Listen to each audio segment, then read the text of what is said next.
working on the turbo Camaro that we painted just a few videos ago, and I want to show you what you absolutely must do after painting DIY in your garage where there's dust and stuff everywhere, and maybe you're not the best painter. You get some orange peel in. Absolutely you must wet sand and then buff polish if you want it to actually look like a nice, clean, potentially car show finish. We're not gonna quite be at car show level, but we should be above OEM level, and I'll show you that later potentially. But so you see the hatch here, the hatch spoiler I've sanded and it's all dull. Bumper I've started as well. That's about it. I've done the area under here, but we're learning. So starting off, look at the fender here. See if I can get a good shot of, we have some texture and it looks dry. And if you hear, it's rough. Actually, it's hard to show the texture in the camera, but there definitely is some texture. You can kind of see the tree in the background. It's a little distorted. And then we have some dust and stuff up here, right there. All that we can get rid of. If you listen to now, nothing. So if you've ever clay barred a car, this is kind of what it's like to remove all the dust nips. That's how I'm imagining it. Either start with 1500 if it's really bad, but I really suggest you start with 2000 grit. Try it out, see what it looks like, and if it's taking forever, then bump down to 1500. So that's the step I'm at right now, and it's super easy to tell if you've done enough leveling, because when you dry it off, you see these little dimples in here? This is orange peel. All these little dots, that's texture. Everywhere else where it's dull, that's nice and smooth, that's leveled. That's what we want, even dullness everywhere. You see that? And you can feel it with your finger too. It's a little low spot and you can feel it, definitely. So that's what we're aiming towards, to get it nice, even. So I'm starting with 2000, and I really like to do the leveling part by hand.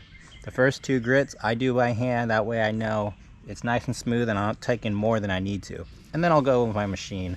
But so 2000, some sort of block with a hard backing, and we're just gonna use a little bit of soapy water. It's just Dawn dish soap and some water. Don't get too much soap on, because then you're not gonna be able to cut.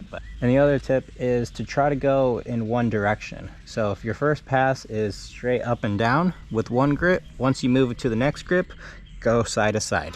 Now it's sprinkling right now, so I'm having a hard time drying the panel. My towel's already soaked and I just started. So that's why I have the heat gun out, just to kind of speed up the drying process. And as you can see, it's pretty consistent, dull haze to it. Now, we're not quite ready to move to the next step. You can still see little dots here and there that I want to get rid of first.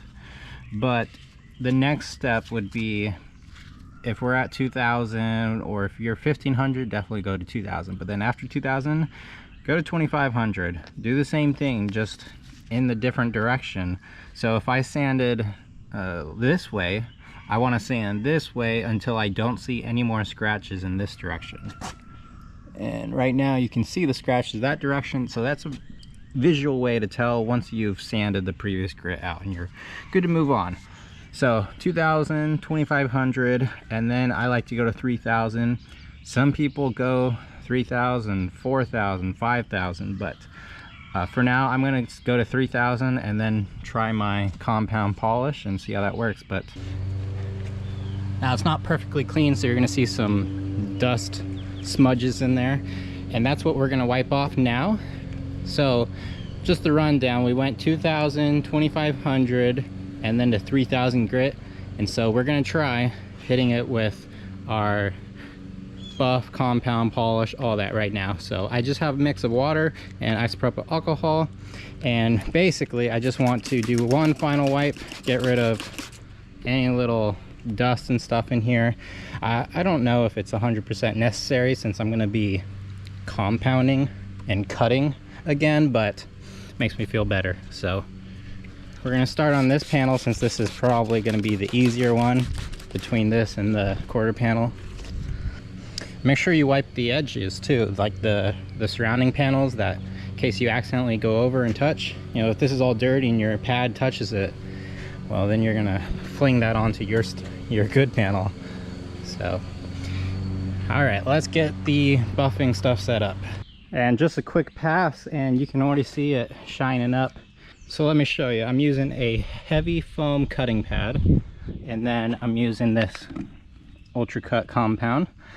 Basically, we're trying to really cut out and dig out those 3000 grit scratches. If you had a wool pad, that'd probably be better, but we're making do.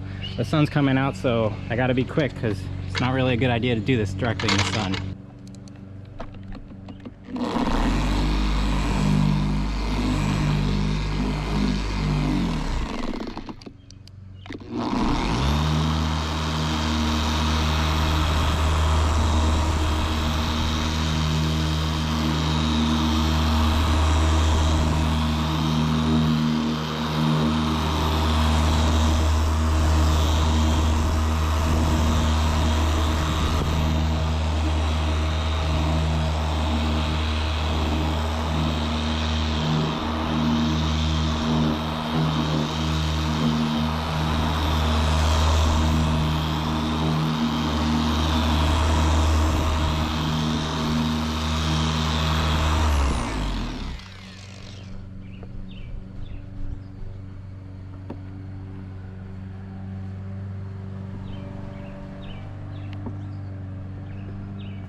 Now onto the polishing step, and I switched to a lighter pad. This is like a medium to light foam pad and a lighter polish now. So this is looking good. The edges over here probably need to be hit with a smaller pad, so I'll hit that with a mini pad I have on my drill later, but getting the main areas right now, and it's turning out nicely. So I like to smear it on speed 1. That way it doesn't fling everywhere, and then I turn my cutting compound up to 4, sometimes 5, but we're at 4, so let's do this.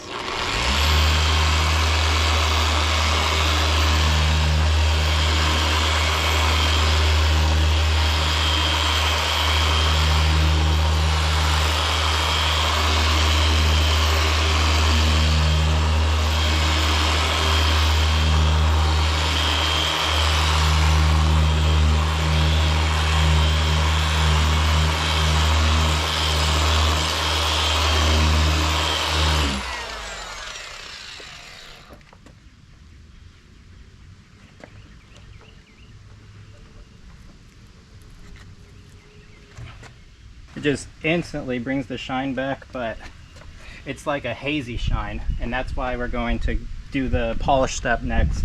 Now for the smaller areas, like that little area there, and then the part that's closer to the tail light, this is what I have. It's a small foam pad just attached to a drill.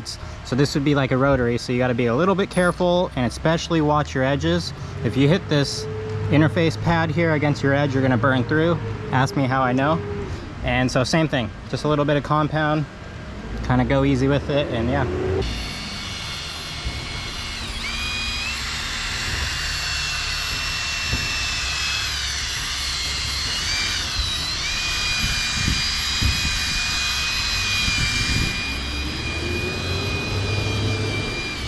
I hit this with another round of polish step, but on a lighter black pad. It's like the finishing polish pad, and yeah, that got rid of the hazing that I had from that medium pad with the polish. I don't know if you can tell, but right around here where this mark is, there is a significant difference where this is darker, has deeper color, and this is still hazy.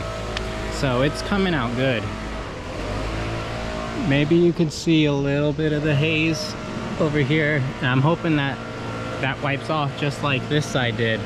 I mean, you could see the clouds clear as day.